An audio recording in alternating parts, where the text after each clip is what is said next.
Wibi. Iya. Cerita kali ini gue dapet dari salah satu pendengar kita. Namanya sebut aja Eka. Dia ini mau ngebagiin cerita pengalaman mistisnya dia sendiri yang dia alamin pas dia tuh nginep di kosan salah satu sahabatnya dia di sekitar Cikarang. Oke. Cerita dari gue tetap sama, ngebahas tentang pengalaman ngundang setan juga. Tapi kalau dari barusan yang disampaikan sama Eka, jatuhnya sih emang ceritanya ini tuh gak sengaja. Ini gue gak tahu sih kalau kalian misalnya nih pas lagi di kamar mandi suka sesekali nyanyi atau nyetel musik gitu gak? Gue sering sih. Gue juga sering lagi. Iya sih, gue juga sebenarnya. Tapi katanya itu tuh gak boleh, karena ada yang bilang kalau kamar mandi itu salah satu sarangnya setan. Oh. Soalnya lembab dan kotor. Iya. Dan ternyata statement barusan ini tuh kejadian beneran di cerita ini. Jadi buat background aja, si Eka ini kebetulan sempat kerja di salah satu pabrik di daerah Cikarang. Nah, karena rumahnya di pinggiran Jakarta Timur, makanya buat nabung juga, dia mutusin lah buat gak ngekos. Karena dia juga mikir dia masih mampu lah kalau cuma untuk PP Jaktim ke Cikarang. Toh kalaupun harus lembur atau keburu ngantuk, dia bisa nginep di kosan sahabatnya, namanya Sarah. Oh, oke.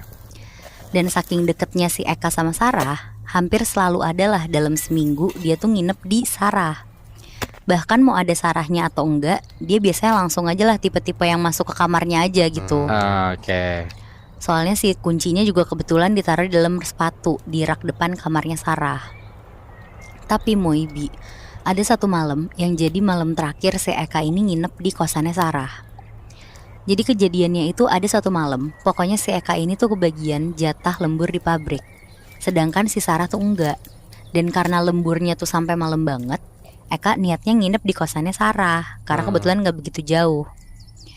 Tapi gak kayak biasanya, di malam itu tuh si Sarah udah coba di chat, di telepon gak diangkat-angkat dan gak dibales. Oke. Ya udah tuh, karena takut keburu malam, Eka langsung lah nyamperin ke kosannya Sarah. Dan sesampainya dia di kosan, sekitar jam 11 malam gitu, bener aja, ternyata si Sarah tuh gak di kosan. Eka di situ langsung ngambil kunci aja, terus langsung buka pintu kamar, masuk selonjoran di kasur sambil nungguin si Sarah. Tapi ya sama, ditungguin sampai setengah jam juga belum kelihatan tuh tanda-tanda si Sarah pulang. Tumben banget di sini. Iya. Akhirnya karena badannya si Eka udah mulai lengket, gak nyaman, dia mandi tuh di kamar mandi yang kebetulan letaknya tuh di dalam kamarnya Sarah. Sebenarnya ini bukan pertama kali Eka sendirian di kosannya Sarah, tapi gak tahu kenapa, karena mungkin kecapean juga malam itu, hawanya tuh dia ngerasa jadi kayak gak enak gitu.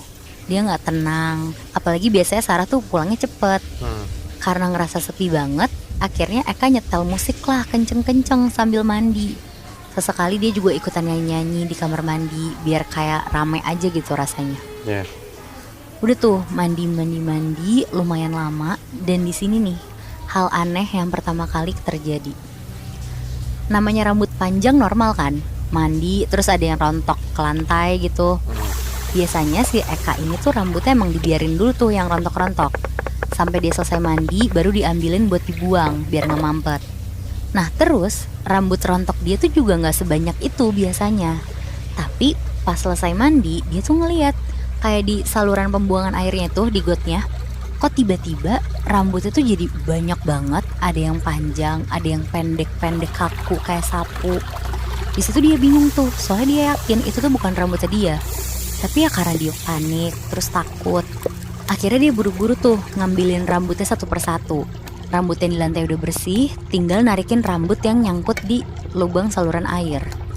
Dia tarik, tapi katanya ya si helai rambutnya ini tuh kayak panjang banget gak habis-habis.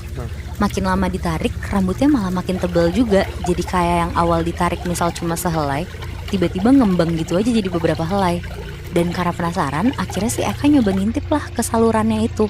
Sebenarnya ada apa sih ini di dalamnya? Dan kalian tahu nggak? Ternyata kata si Eka, di dalam saluran air itu nggak cuma ada rambut aja, tapi kayak ada rambut sama sekepala-kepalanya gitu. Anjing. Terus pelan-pelan si bayangan kepalanya ini tuh ngadep ke atas. Di situ Eka cuma ngelihat ada bulatan kecil warna merah gelap, dia nggak tahu itu apa. Sampai akhirnya bulatan barusan tuh kayak ngedip-ngedip beberapa kali. Jadi kayak mata orang gitu. Tapi di dalam saluran air. Aneh banget itu. Ya. Di situ Eka kaget banget, dia langsung jatuh duduk ke belakang gitu sambil senderan lah ke tembok kamar mandi. Rambut-rambut tadi juga refleks dilempar aja sama dia ke lantai. Dan ada tuh beberapa saat si Eka duduk bengong sambil gemeteran. Gak lama tiba-tiba tuh ada suara, mirip banget suaranya sama si Sarah. Dari luar terus manggil, "Kak, Eka, lo lagi mandi ya? Gantian dong." Eka di situ jujur nggak curiga karena dia mikir Sarah udah pulang kan. Dia malah ngerasa tenang banget lah karena udah ada Sarah. Udah deh, dia buru-buru berdiri, terus dia buka pintu kamar mandinya. Terus pas dia buka, nggak ada siapa-siapa, Bi. Wow. Kamarnya kosong dan pas ngeliat ke arah pintu pun pintunya masih kekunci. Di situ Eka makin merinding lagi, dia langsung buru-buru ngambil HP-nya. Tapi tetap aja masih nggak ada chat dari si Sarah ini. Nah, karena udah kayak gitu, akhirnya Eka nih bingung, mending dia nginep atau maksain naik motor untuk pulang kan. Tapi ya balik lagi, karena Eka emang lagi capek banget, akhirnya dia nggak mampu lah kalau harus nyetir motor pulang. Jadi ya mau nggak mau sekalian nginep aja lah di kosannya Sarah. Toh dia mikirnya juga ini udah lumayan pagi, tinggal langsung merem, tidur minimal sampai subuh lah. Pas udah mulai rame, terus dia langsung pulang. Rencananya emang kayak gitu.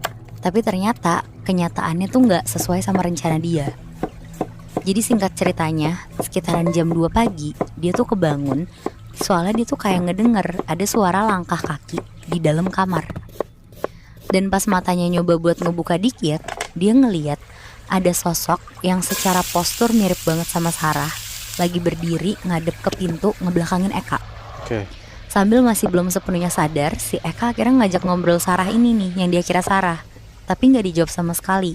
Ya udah deh, dia lanjut merem lagi, tidur terus ketiduran.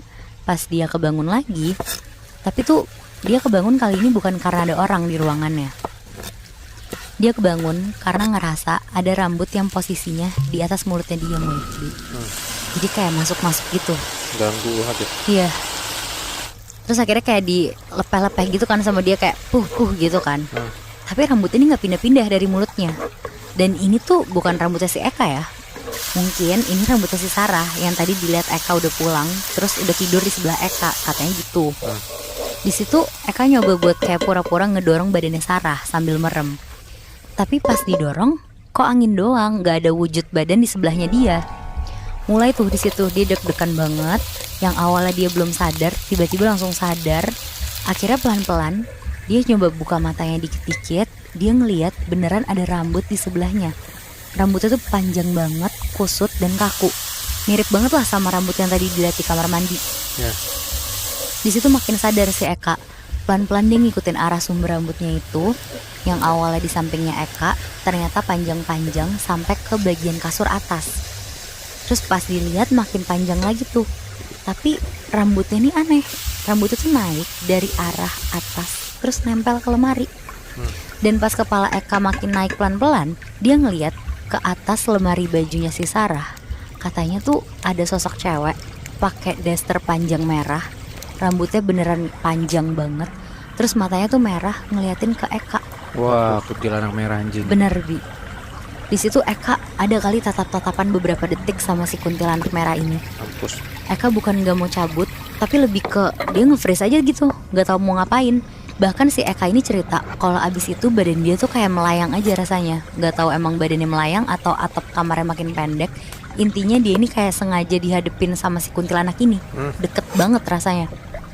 Di situ Eka cuma bisa nangis, sedangkan si kuntilanak ini tuh kayak pelan-pelan ngegeleng-gelengin kepalanya gitu ngeliatin ke arah Eka. Terus lama-lama kata si Eka, raut muka kuntilanaknya ini tuh kelihatan kayak orang marah gitu, nggak tahu kenapa. Sampai akhirnya Eka ngerasa tuh kayak tiba-tiba kebanting aja gitu. Terus pas banget abis jatuh dianya, badannya pegel-pegel, tapi dia tuh jadi kayak kebangun dari tidurnya gitu. Jadi tuh kayak sebenarnya itu mimpi, tapi rasanya tuh nyata banget, Bi. Ketindihan kali itu. Itu dia. Tapi sampai sekarang Eka nih nggak tahu nih sebenarnya tuh apa. Pokoknya yang bikin dia kaget abis kebangun tuh katanya tiba-tiba semua pintu tuh kebuka di kamarnya si Sarah. Mulai dari pintu kamar mandi, jendela keluar, sama pintu kamarnya dia tuh kebuka. Dan ngelihat ini yang di pikirannya Eka tuh cuma, duh gue harus buru-buru cabut lah, bodo amat capek, yang penting gue cabut aja dari kosan ini. Eka langsung buru-buru beresin barang-barangnya, ngecek HP-nya, ternyata si Sarah juga masih belum ada jawaban. Akhirnya tanpa pikir panjang dia langsung keluar dari kamar si Sarah ini. Dan saking takutnya si Eka ini lupa lah buat nutup pintu kamar Sarah. Tapi pas dia coba balik badan dan balik lagi ke kamar si Sarah, Eka ini ngeliat tiba-tiba dari pintu yang masih kebuka itu kayak pelan-pelan muncul tangan hitam banget, kuku-kukunya tuh panjang keluar nyengkrem sisi pintunya gitu. Ih, Terus pelan-pelan nongol lah kepala dari kamar si Sarah ini. Kepala yang sama dari kuntilanak tadi. Kayak sengaja ngintipin Eka gitu loh. Terus gak selang lama, sosok ini tuh langsung ketarik cepet masuk ke dalam kamar. Dan pintu kamar tuh langsung kebanting, ketutup sama kekunci. Setelah kejadian malam itu, Sarah tetap masih aja gak ngebales chat dari Eka. Bahkan anehnya pas di pabrik, Eka ini sama sekali gak ngeliat ada Sarah di sana. Dan ternyata usut punya usut Moebi. Akhirnya Eka tuh dapat info di mana keberadaan si Sarah sebenarnya. Jadi ternyata Sarah tuh dari minggu sebelumnya udah cabut buat balik ke kampungnya. Kenapa? Karena katanya ada orang yang dendam atau punya masalah sama si Sarah ini. Terus beberapa hari ke belakang rutin ngirimin teror-teror kayak gitu. oh, Makanya wajar nih kalau sosok yang ada di kamar si Sarah ini tuh wujudnya kuntilanak merah. Soalnya kan kuntilanak merah ini emang identik sama dendam kan. Dan mungkin kenapa si Eka ini masih bisa selamat dari teror ini karena dia bukan target sasarannya. berarti sebenarnya kuntilanak merah itu kiriman buat Sarah, tapi yang kena malah Eka ya? Iya, sebenarnya kan emang itu tempat tinggalnya Sarah